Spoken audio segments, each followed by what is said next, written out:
नमस्कार प्रिय विद्यार्थियों, हम कक्षा 9 के जीवन की मौलिक इकाई पाठ का दूसरा भाग पढ़ रहे हैं। पिछले भाग में हमने कोशिका की खोज कैसे हुई इसके बारे में पढ़ा था। इस भाग में हम कोशिका के अंदर क्या क्या यानी कोशिका कितने भागों से मिलकर बनी होती है इसके बारे में। मैंने पिछले वीडियो के अंदर भी आपको कोशिका कितने भागों से मिलकर बनी होती है उसके बारे में बताया था। कोशिका 3 भागों से मिलकर बनी होती है। कोशिका 3 भागों से मिलकर बनी होती है, यानी कि इस पूरी कोशिका के अंदर 3 भाग होते हैं। ये जैसे सामान्य चित्र बनाया था हमने, ये कोशिका है। ये कोशिका का जो बाहरी भाग है इसको बोलते हैं कोशिका झिल्ली।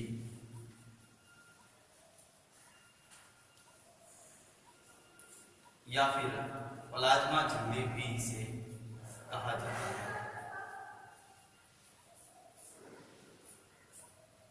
इसके बीचों बीच, ठीक बीचों बीच में एक बिंदुनुमा संरचना होती है जिसको बोलते हैं केंद्रिक, कोशिका का केंद्रिक। और जो ये खाली स्थान दिख रहा है अपेक्षा में वो खाली नहीं है, इसके अंदर होता है कोशिका द्रव्य। ये 3 प्रकार की स्थितियों के आधार पर पूरी कोशिका का निर्माण होता है, यानी कि ये आपकी पूरी कोशिका है जिसमें ये तीनों भाग सम्मिलित होते हैं। तो आइए सबसे पहले हम पढ़ते हैं कोशिका झिल्ली के बारे में। कोशिका झिल्ली क्या होती है और कैसे कार्य करती है। कोशिका झिल्ली का तात्पर्य होता है परत से, जो कोशिका के ऊपर अपने आवरण को बनाने का काम करती है, जिससे कोशिका में पदार्थों के आने और जाने की क्रिया संभव होती है। यानी कि ये जो कोशिका है, इस कोशिका पर ये जो एक भाग है, ये जो परतनुमा भाग है, ये कोशिका झिल्ली है। यह परत पदार्थों के अंदर से बाहर जाने के लिए और बाहर से अंदर आने के लिए यह अपने कार्य को संपादित करती है। यानी कि यह जो पदार्थ कोशिका के लिए चाहिए उनको अंदर भेजने का काम करती है। जो पदार्थ कोशिका के लिए आवश्यक नहीं है उन पदार्थों को उस कोशिका से निष्कासित करने का काम है वो करती है। यानी कि पदार्थों की गति के लिए कोशिका झिल्ली है वो कार्य करती है, जो परतनुमा रूप में होती है।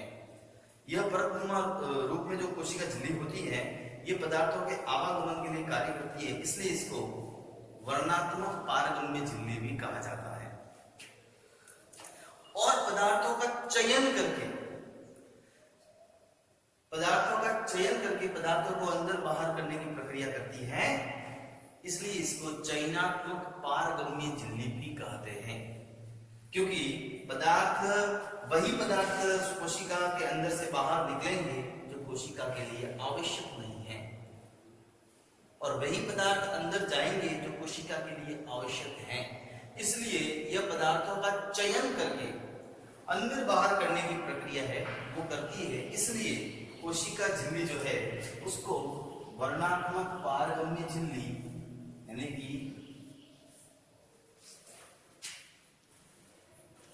और चयनात्मक पारगम्य झिल्ली भी कहते हैं। ये इसके दूसरे नाम है, इससे भी इसको पुकारा जाता है। अब प्रश्न यह उठता है कि कोशिका में पदार्थों की गति किस प्रकार से होती है। कोशिका में पदार्थों का जो गमन है वो गमन किस प्रकार से होता है, किस प्रकार से पदार्थ एक कोशिका के अंदर या बाहर आते हैं। तो पहली स्थिति में कोशिका में पदार्थों का जो आवागमन है वो आवागमन 2 प्रकार की प्रक्रियाओं के तहत होता है। एक पदार्थ गैसीय रूप में हो सकता है और दूसरा पदार्थ द्रवीकृत रूप में पाया जाता है, और इन्हीं पदार्थों से होता हुआ कोशिका के अंदर पदार्थों का जाना होता है और पदार्थों का शरीर से बाहर आना होता है, कोशिका शरीर से।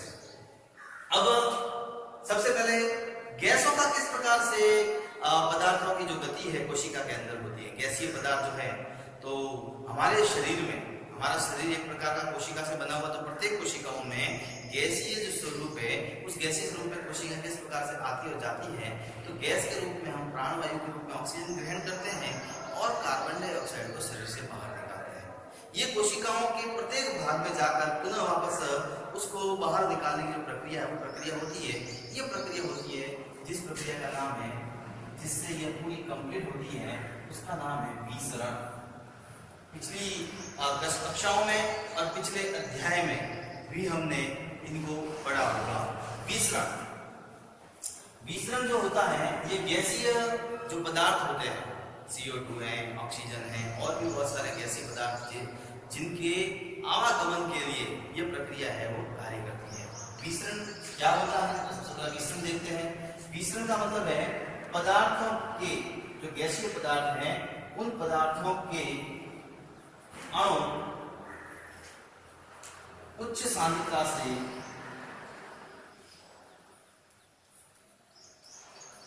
से निम्न सांद्रता की ओर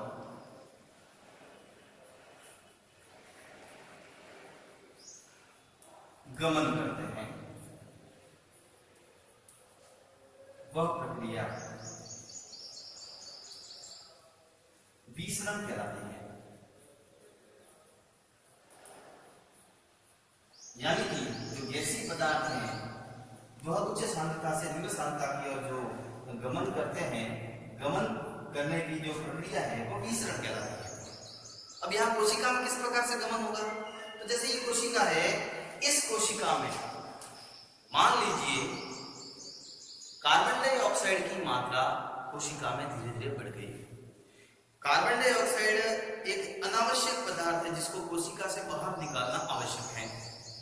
अनावश्यक पदार्थ होने के कारण इसको कोशिका से बाहर निकालना जरूरी है। तो दोनों ही स्थितियों में अंदर जो कोशिका के अंदर CO2 का जमाव हुआ है और जो कोशिका के बाहर CO2 है, इन दोनों की सांद्रता के अंदर जब फर्क उत्पन्न होगा, अंतर उत्पन्न होगा, यानी कि जब अंदर वाला वातावरण कार्बन डाइऑक्साइड का अधिक हो जाएगा, बाहर वाला वातावरण कम हो जाएगा, तब कोशिका के अंदर जो CO2 भरा है वह उच्च सांद्रता, यानी कि इसका माप ज्यादा होने के कारण ये उच्च सांद्रित हो गया। इसके अणु उच्च सांद्रता से निम्न सांद्रता की ओर गमन करेंगे, यानी कि अंदर से बाहर की ओर आएंगे और कोशिका के शरीर के अंदर से कार्बन डाइऑक्साइड का निष्पादन है, निष्कासन है, वो शुरू हो जाएगा। जैसे ही कोशिका CO2 को बाहर निकालेगी तो ऑक्सीजन की प्रक्रिया उत्पन्न होगी। ऑक्सीजन का लेवल जब बाहर अधिक है और कोशिका के अंदर कम है, तो उस परिस्थिति के अंदर कोशिका को ऑक्सीजन की आवश्यकता है। तो वही भाग के बाहर और अंदर कोशिका में ऑक्सीजन के बीच में अंतर होने का, अंदर का भाग कम और बाहर के भाग के अंदर ऑक्सीजन ज्यादा है, तो वो ऑक्सीजन उच्च सांद्रता से निम्न सांद्रता की ओर गमन करेगी और कोशिका शरीर के अंदर प्रवेशित हो जाएगी। ये प्रक्रिया विसरण के द्वारा संभव होती है। यानी कि विसरण प्रक्रिया के अंतर्गत देखें तो पदार्थों के अणु हमेशा उच्च सांद्रता से निम्न सांद्रता की ओर गमन करते हैं और निम्न सांद्रता की ओर गमन करके जहां पर कम सांद्रता वाला भाग है, उस भाग को पूरा करने की चेष्टा करते हैं। यह प्रक्रिया कोशिका के अंतर्गत विसरण के द्वारा संभव होती है। गैसीय पदार्थों के लिए यह प्रक्रिया है, लेकिन जो जलीय पदार्थ है उनके लिए भी यही प्रक्रिया संभव होती है।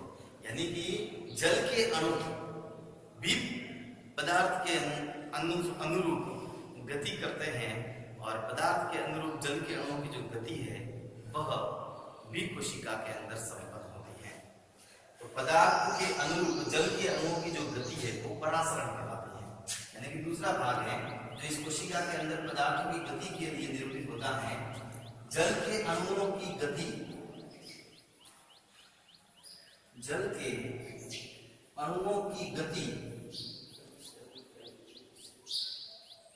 पदार्थ के अनुरूप होती है, उसे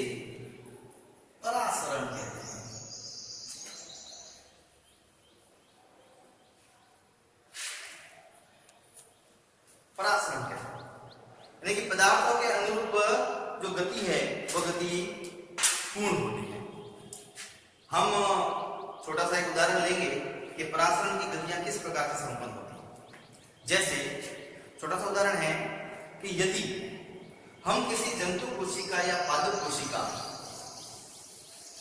जंतु कोशिका हो सकती है या पादप कोशिका हो सकती है, उस पादप कोशिका या जंतु कोशिका को शक्कर और नमक के विलयन में रखे तो क्या होगा? शक्कर और नमक के विलयन में रखने पर तीन प्रकार की स्थितियां इसमें उत्पन्न होंगी। पहली स्थिति, यदि कोशिका को तनु विलयन में रखा जाए, यहाँ पे एक शब्द आता है तनु विलयन, आगे एक और शब्द आएगा जिसको कहेंगे सांद्र विलयन। इन दोनों में मैं थोड़ा स्पष्ट कर दूं ताकि आपको समझने में सुविधा रहे।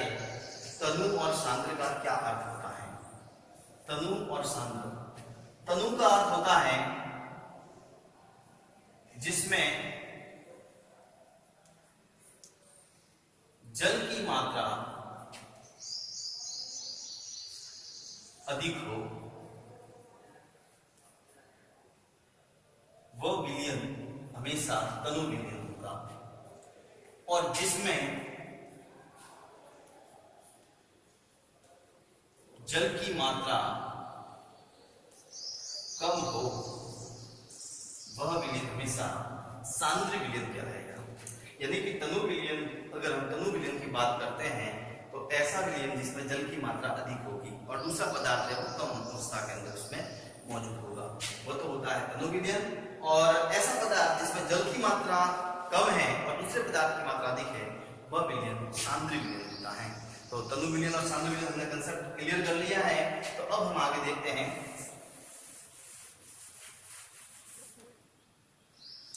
कि यदि कोशिका को किसी तनु विलयन में रखा जाए, तनु विलयन में मतलब जो जल और शक्कर और नमक का जो घोल कह रहे हैं, उस जल और शक्कर के नमक के घोल में शक्कर या नमक, शक्कर कम और जल अधिक, ऐसा कोई विलयन है लेकिन जिसमें शक्कर कम है या नमक कम है और जल अधिक है, ऐसे विलयन में अगर कोशिका को रखा जाए तो कोशिका के अंतर्गत जल के अणुओं की जो गति है वह गति उच्च सांद्रता से निम्न सांद्रता की ओर, लेकिन परासरण में भी जल के अणुओं की गति पदार्थ के अनुरूप होती है और वो पदार्थ के अनुरूप उच्च सांद्रता से निम्न सांद्रता की ओर गमन करती है।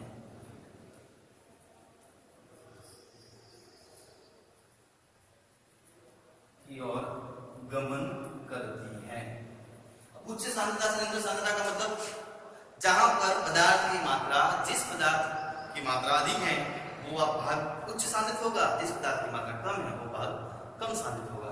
जैसे मान लो ये कोई बर्तन है, इस बर्तन के अंदर नमक और जो शक्कर का घोल रखा है वो रखा है, इसमें कोई कोशिका पड़ी है, इस कोशिका के अंदर यानी कि जल अधिक है, शक्कर या नमक का भाग कम है, कोशिका कोई पड़ी है। अब उस तनु विलयन में परासरण की क्रिया, जल के अणुओं की क्रिया पदार्थ के अनुरूप हो रही है। यहाँ पर देखने वाली बात यह है कि जो कोशिका हमने रखी है, इस कोशिका में जल की मात्रा कम है, लेकिन जिस विलयन में रखी है उसमें जल की मात्रा अधिक है। यानी कि जो विलयन वाला भाग है, ये विलयन वाला भाग विलयन उच्च सांद्रित है। कैसा है? उच्च सांद्रित है। और जो कोशिका है उस कोशिका में जल नहीं है, वह निम्न सांद्रित है। तो हमेशा भले वो मिश्रण की प्रक्रिया हो, भले वो परासरण की प्रक्रिया हो, हमेशा जो पदार्थ के अनुरूप जल के अणुओं की जो गति है वह उच्च सांद्रता से निम्न सांद्रता की ओर गमन करेगी और जल के अणु इस उच्च सांद्रता से निम्न सांद्रता की ओर गमन करेंगे, जिसके कारण से कोशिका के अंदर जल है निरंतर जाता रहेगा और कोशिका कुछ समय बाद क्या हो जाएगी? फूल जाएगी। इसको अल्प परासरण दाबी परासरण कहते हैं। अल्प परासरण दाबी परासरण कहते हैं।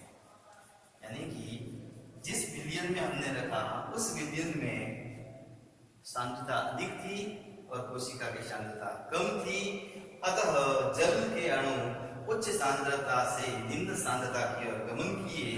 इस प्रक्रिया को अल्पदाबी परासरण की प्रक्रिया कहते हैं और इस प्रक्रिया के कारण कोशिका है वह फूल जाती है।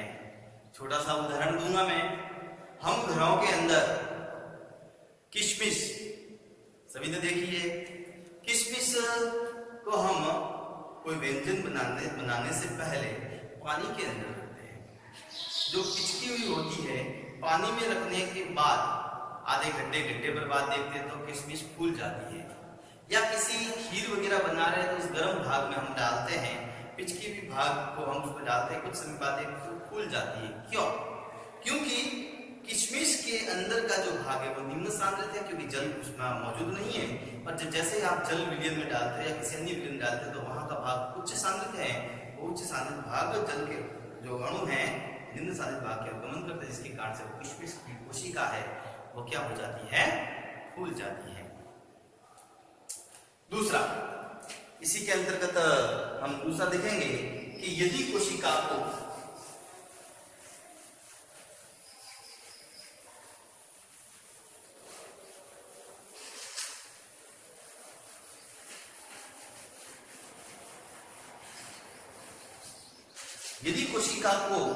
ऐसे माध्यम विलयन में रखा जाए जिसमें बाह्य जल की सांद्रता कोशिका में स्थित जल की सांद्रता के ठीक बराबर हो। यानी कि जैसे मान लो ये बर्तन है, इस बर्तन में हमने नमक या शक्कर का जो विलयन है वो डाल दिया है। इसमें कोई कोशिका जैसे किशमिश है या सेलोफोन की थैली वगैरह कुछ भी डाला हुआ है।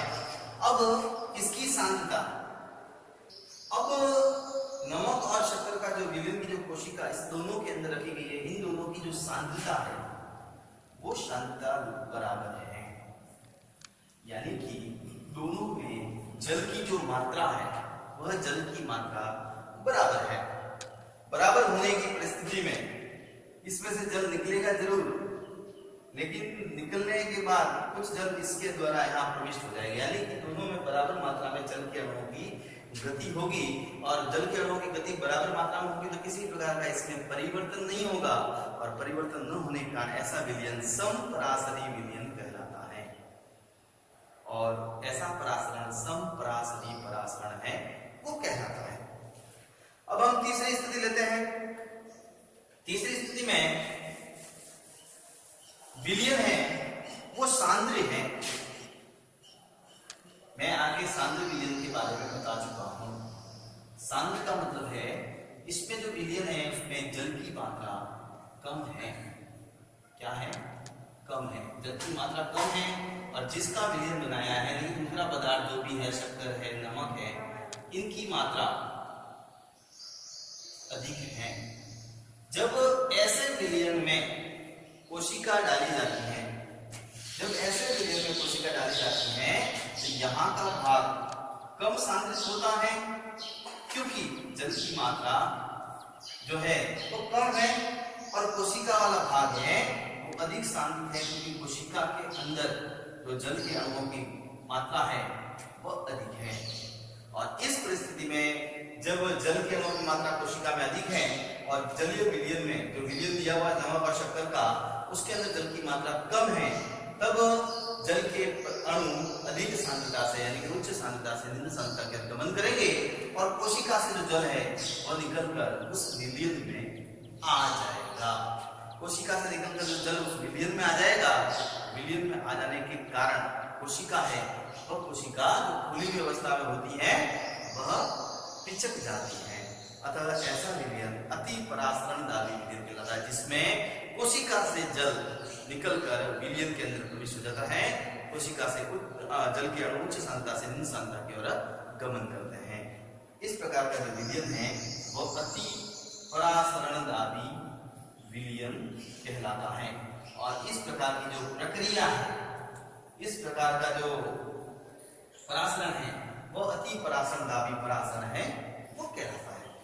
यानी कि हमारे घर में हम अगर जो किशमिश वाला ही उदाहरण है, किशमिश को जो भीगी हुई अवस्था में है वही किशमिश आपने पानी से निकालकर खुली हुई अवस्था में कहीं और स्थान रख दी तो कुछ समय बाद देखोगे तो किशमिश है आपके पिचक जाएगी, यानी कि जल उसमें से निकल जाएगी। क्यों? क्योंकि बाहर के वातावरण में जल की सांद्रता कम है, इसके अंदर जल की सांद्रता अधिक है, जिसके कारण से जल उच्च सांद्रता से निम्न सांद्रता की ओर गमन करता है। कोशिका झिल्ली इसी प्रकार से पदार्थों के आवागमन को सुनिश्चित करती है, चाहे वह गैसीय पदार्थ हो, चाहे वह जल के अणुओं की गतियां हो। इन पदार्थों के आवागमन के लिए वह स्थान देती है, जिसके तहत पदार्थ कोशिका के अंदर प्रवेशित होते हैं और अनावश्यक पदार्थ कोशिका से बाहर निष्कासित किए जाते हैं। तो कोशिका झिल्ली पदार्थों का चयन करके पदार्थों को कोशिका के अंदर जाने देती है और बाहर निकालती है, इसलिए उसको चयनात्मक पारगम्य झिल्ली या वर्णात्मक पारगम्य झिल्ली भी कहा जाता है। तो इस प्रकार कोशिका झिल्ली एक कोशिकीय पादप समूहों में परासरण की क्रिया द्वारा जल को ग्रहण करती है। जितने भी पौधे हैं वह पौधों की जो जड़ें हैं वह भी परासरण की क्रिया द्वारा मूल के अंतर्गत जल ग्रहण करती है और यह जल पादप के सभी भागों को प्राप्त होता है। यानी कि जो कोशिका झिल्ली है वो विशेष तौर पर लिपिड और प्रोटीन की बनी होती है, लचीली होती है, इतनी सूक्ष्म होती है कि इसको हम इलेक्ट्रॉन सूक्ष्मदर्शी के द्वारा ही देख सकते हैं। कोशिका के अंतर्गत विभिन्न पदार्थों की जो प्रक्रिया है, जितने भी संसार जगत के अंदर जीव जंतु हैं, एक कोशिकीय, बहुकोशिकीय, विशेष तौर पर एक कोशिकीय जीव जो है वह एक कोशिकीय जीव विसरण की प्रक्रिया द्वारा भोजन ग्रहण करना एवं अन्य पदार्थों की गति के लिए कोशिका झिल्ली के माध्यम से कार्य करता है। तो एक कोशिकीय जीव है अमीबा। अमीबा के अंदर भोजन का जो आवागमन है वह आवागमन विसरण की प्रक्रिया द्वारा ही संभव होता है, जिसके कारण से वह अमीबा भोजन को अपने शरीर के अंदर ग्रहण करता है और जो अनावश्यक पदार्थ होते हैं शरीर के उनको पुनः शरीर से बाहर निकालने का जो कार्य है, क्योंकि उस अमीबा के अंदर या एक कोशिकीय जीवों के अंदर विभिन्न अंग समूहों का भाग नहीं होता, वही अंग है पूरा शरीर ही उस अंग की भांति कार्य करता है। तो ये प्रक्रिया विसरण के द्वारा संभव है। अमीबा के अंदर ये भोजन ग्रहण करने की जो विधि है वो एंडोसाइटोसिस विधि कहलाती है। एंडोसाइटोसिस प्रक्रिया द्वारा अमीबा के अंदर भोजन है वो ग्रहण किया जाता है। यहाँ पर हम एक और चीज देखते हैं, वह है